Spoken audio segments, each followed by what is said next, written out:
শিক্ষক শুধু পাঠদাতাই নন, তিনি একজন পথপ্রদর্শক ও অভিভাবক। এমনই একজন গাংনীর মোহাম্মদ এমদাদুল হক খোকন, যিনি সবার কাছে পরিচিত বড় স্যার নামে। কঠোর শাসনের আড়ালে শিক্ষার্থীদের প্রতি তার সীমাহীন ভালোবাসা ও মমতা শিক্ষার্থীদের কাছে তাকে করে তুলেছে সুপারহিরো, একজন আদর্শ শিক্ষক। 1972 থেকে 2012 সাল পর্যন্ত গাংনী মডেল পাইলট মাধ্যমিক বিদ্যালয়ে শিক্ষকতা করেছেন মোহাম্মদ এমদাদুল হক খোকন। শিক্ষার্থীরা তার ক্লাসে ভয়ে কাঁপলেও সেই ভয় ছিল শ্রদ্ধা ও ভালোবাসার। তিনি শাসনের মাধ্যমে, শৃঙ্খলা আর যত্নের মাধ্যমে আত্মবিশ্বাস গড়ে তুলতেন শিক্ষার্থীদের মনে। তার সময়ে বিদ্যালয়ের ফলাফল, নৈতিকতা ও শিক্ষার মানে এসেছিল আমূল পরিবর্তন। লেখাপড়া যখন গাংনী হাই স্কুলে আমি পড়ি, তখন আমি এমদাদুল হক, যার নাম সকলে বড় স্যার হিসাবে চিনে থাকেন, আমি ওনাকে পেয়েছিলাম। আজকে আমিও বার্ধক্যের কোটায়, কিন্তু উনিও বার্ধক্যের কোটায় গিয়েছেন। উনি তেজদীপ্ত একটা মানুষ ছিলেন আমি যখন তাকে পেয়েছি, তেজদীপ্ত। আজকে ছাত্রদেরকে কেউ শাসন করতে পারে না, টিচাররা না। সরকারি বিধান অনুযায়ী মনে হয় এরকম একটা অবস্থা হয়েছে, তখন আমাদের সময় এগুলো ছিল না।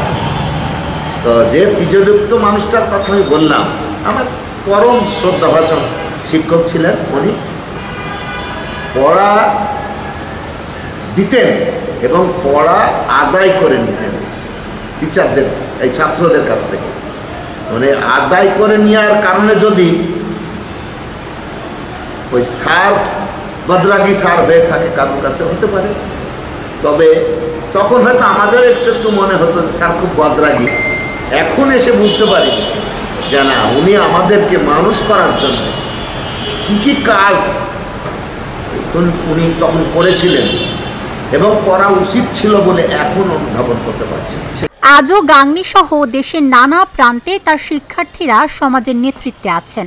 তার হাতে গড়া শিক্ষার্থীদের অনেকেই আজ ডাক্তার, ইঞ্জিনিয়ার, সচিব, শিক্ষক ও রাজনীতিবিদ হিসেবে সমাজে গুরুত্বপূর্ণ ভূমিকা রাখছেন। গাংনী স্কুলে আমরা যখন ছাত্র ছিলাম, তখন আমাদের শ্রদ্ধেয় কয়েকজন শিক্ষক ছিল। তার মধ্যে অন্যতম ছিল বড় স্যার।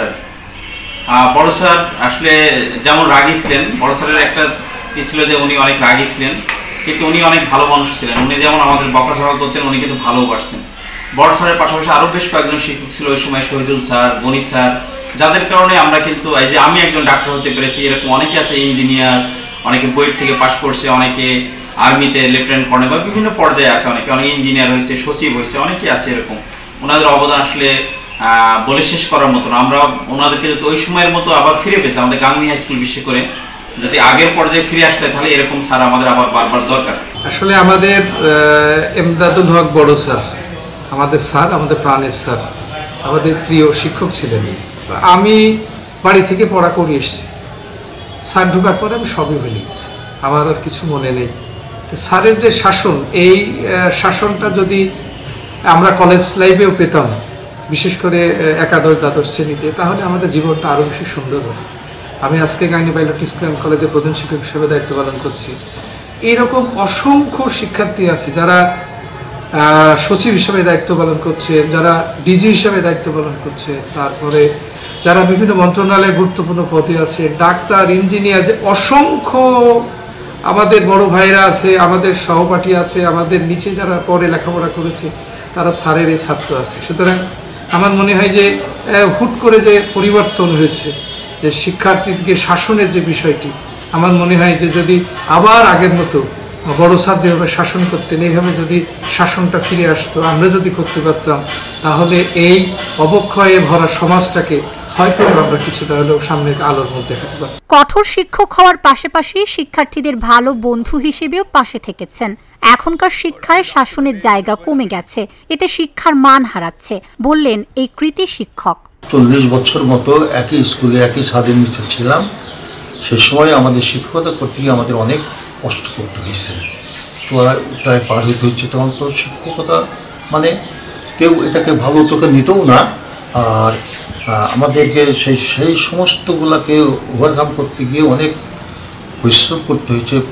তারপরে আমরা জীবনে প্রতিষ্ঠিত হতে গিয়ে অনেক পরিশ্রম করেছি। আমরা শিক্ষকরা যারা আমরা এই শিক্ষকতার জীবনে আসছিলাম, তারা চরমের শিক্ষকতাকে তাদের সমস্ত পেশা হিসাবে বেছে নিয়েছিল বলেই আমরা আজকে এই সমস্ত প্রতিকূল অবস্থা কাটিয়ে আজকে এই অবস্থায় আসতে পারছি। শিক্ষক দিবসে শ্রদ্ধা জানায় সেই মহান শিক্ষকদের, যারা প্রমাণ করেছেন শাসন আর ভয় নয়, ভালোবাসার বন্ধনেই গড়ে ওঠে প্রকৃত শিক্ষা।